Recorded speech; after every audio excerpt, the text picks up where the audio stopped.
Hi Paula, nice to see you've written your first set of essays. Let's get right into your correction, see what you wrote. Okay, school is entertaining or just educational? Let's see what you said. Institutions of learning play an important role in our communities. Children and young adults spend the majority of their waking hours in classrooms and lecture halls.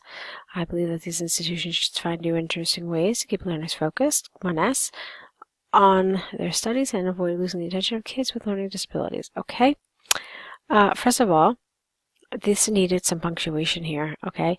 It was too long of a sentence. You can't just combine so many different parts of a sentence with a comma. You have to have a linking device. You have to have something else, okay? Another thing that I want to mention is, I don't know about this part. First of all, the word kids is wrong. You have to use the word children. Kids is too informal. You can't use it in my IELTS essay, so just avoid it at all costs. I'm not sure about this focus on learning disabilities. I want to see how you develop your essay. It is a little bit of a red flag for me. I'm wondering if you're maybe going a little off topic. But let's see what you say. Okay. Firstly, youngsters, especially small children, tend to lose focus easily when they are not stimulated enough by their current study. Psychologists at the University of Stellenbosch found that teachers who expended more effort into being entertaining had a bigger success rate in holding a learner's attention, and thus these lectures had higher pass rates amongst their students. Therefore, it is logical to assume that a fun lesson would be better received by children and youngsters. Okay, that's nice. It's a little short, it's a little brief, but it's fine.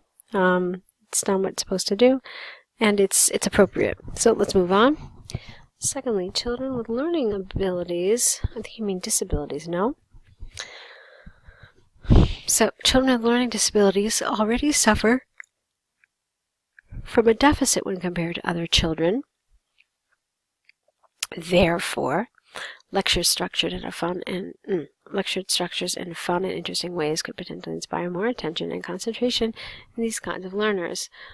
WHO statistics show that 1 in every 4 children worldwide suffer from ADD or autism, conditions that are linked with wandering attention spans. Creating a fun and changeable learning environment could encourage these students to remain focused with 1S. Okay, so I have to tell you that I'm not 100% in favor of the way you developed this part of the essay, this paragraph rather, excuse me. First of all, it's similar to what you wrote in the previous paragraph. Basically, you're saying that these kinds of lessons inspire more attention and more concentration. Okay, on the one hand, you were just talking about children in general, and then in the second paragraph, you're talking about children with learning disabilities. So, for me, it's not appropriate to develop an entire paragraph like that. There were other ways you could have developed it. Okay, for example, one of the things you could have done in this essay is you could have talked about why people think this, why it's, why they might have a point, what's the reason behind it, why is there this debate.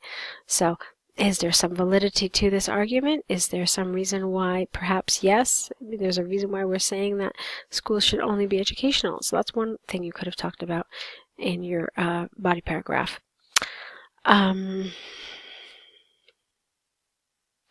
The other thing I would have liked here is if you had been a little less abstract. So if you had provided more tangible examples, what do you mean by entertaining? What do you consider an entertaining class? What would a school that is entertaining look like? What would it be like? What kind of lessons would it offer? And how would those help children? How would those be beneficial? So that's something that I would have liked to see. So maybe just a little more detail here, a little more practical details, like how would this happen? And then another paragraph focusing on another element that schools could provide that would be more beneficial than just being this, you know, fact and figure oriented school. Okay? Let's look at your conclusion. In conclusion, teachers and schools should not remain behind in our ever-evolving and developing world. Full stop. It is my opinion that every day brings opportunity for change and improvement. Creating a fun and entertaining environment at schools could assist future generations to love learning just as much as today's children appreciate computer games and television. I vision a time when a learner will be more excited to get up and go to school than they are to sit home and play games. Okay, so a lot of nice things here, but there's one problem. your conclusion is as long as your body paragraphs, and I want you to avoid that. I want you to remember that your conclusion and your introduction are exactly that, just a conclusion and introduction. They introduce the topic and they summarize the topic, and then they're done. Okay? If you're going to be spending time focusing on one of your paragraphs or two of your paragraphs, those should be your body paragraphs and not your conclusion. It should be relatively brief, because what I saw here is that your conclusion is just as long as the previous paragraph. So try to avoid that. Make it a shorter conclusion and spend more of your time focusing on developing your paragraphs with support, with more information, with more illustration. All right? Okay, so for your first essay, it's good. It looks like the grammar is mostly accurate, and the vocabulary was fine as well, no problems. So let's take a look at your second one. Doing an adorable activity. Okay. Children learn many different types of skills from infancy to their teenage years that has an impact on childhood. While some parents feel that it is important to cram a child's every waking hour with educational activities such as reading, I believe that children, again, require a wide variety of activities to ensure they will become well-rounded adults. Social and physical development, after all, is just as important as intelligence in this essay. And again with the linkers, and in this essay I aim to illustrate these points with examples. Fine. Firstly, allowing children to engage in play activities with their peers would ensure that children, okay, I'm not going to correct it again, you know that children, it's children, not kids, learn important social skills and roles. A studies conducted by UNISA found that the majority of adults in high-profile jobs today, no comma, are severely lacking in interpersonal skills, and this leads to high stress levels and psychological issues related to feelings of social inadequacy. Social interaction can be learned through games, which means that allowing a child the freedom to play also teaches valuable life lessons. All right, I'm not really a huge fan of the way you develop this. Why are you assuming that these adults didn't have social interaction?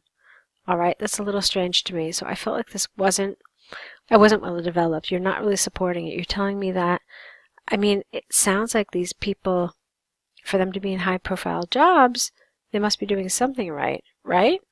So I don't understand how you've linked them together. It seems like a really irrelevant support for this argument, for this whole paragraph. Okay, moving on. Furthermore, physical fitness plays an important role in general health and longevity. Children who are encouraged to compete in sports or enrolled in physical activities are much more likely to maintain a healthy lifestyle throughout their lifetime, as indicated by the latest recommendations by the WHO. These recommendations were based on research that linked adult obesity to childhood inactivity. Thus, behavior learned as a child, attitudes towards physical activity could have an impact on health in later life. Okay, so yes, but that's not a skill. I mean, your general health and your longevity are not skills. We're supposed to be talking about skills and creativity. Furthermore, nothing in your essay refers to creativity. Okay? So, you could have changed this whole paragraph around, for example, by talking instead about high-profile jobs and adults. You could have talked about what sorts of activities help develop creativity better than reading can. Okay, so I'm afraid that your paragraphs, while they have a lot of accuracy in terms of grammar and vocabulary, in terms of how you develop them, there are some problems, okay? So, in conclusion, while reading and intellectual study are important for childhood development, other skills and attitudes cannot be excluded entirely. Aptitudes is the right word here. If we should teach our children to partake in various types of activities, future generations will be better equipped socially and physically. Okay. Now, where did you write something? You wrote something. Here you wrote about reading and intellectual study. It's interesting because nowhere in your essay did you refer to reading. You referred to it here, you referred to it here, and nowhere else in the body. So I think that it would have been a good idea to include some sort of comparison with reading in your body paragraphs. There were a couple of ways you could have done it. You could have first spent one paragraph talking about reading, how it helps develop skills, how it helps develop creativity, okay, and how it is beneficial. And then you could have turned around and then said, in this paragraph, yeah, while reading does have multiple benefits and does help develop certain skills and so forth, on the whole, there are other activities that help do this better. And then you could have gone into what those activities are and how they help help creativity develop and how they help other skills develop. All right, that's one way you could have done it. I would have liked to have seen this like this, because even though you talked about reading here and here, it was nowhere else. Okay. All right, so for your first essay, you've done a nice job. You've got the right elements of your essays down, so good structure, good grammar, good vocabulary. All we need to do now is really work on some of this topic development, okay? So go ahead and correct these essays, return them back to us corrected. Then begin an error correction list where you write down what the mistakes were, and then next to each mistake, write down what the suggested correction is. Send that back to us as well. You'll add to this list with each video correction you get back. Then I need you to write a new set of essays, which I will correct once I get them. And that's it. So those 3 things, okay? Go ahead and get started on them, and I will wait to see what you write next. Good luck.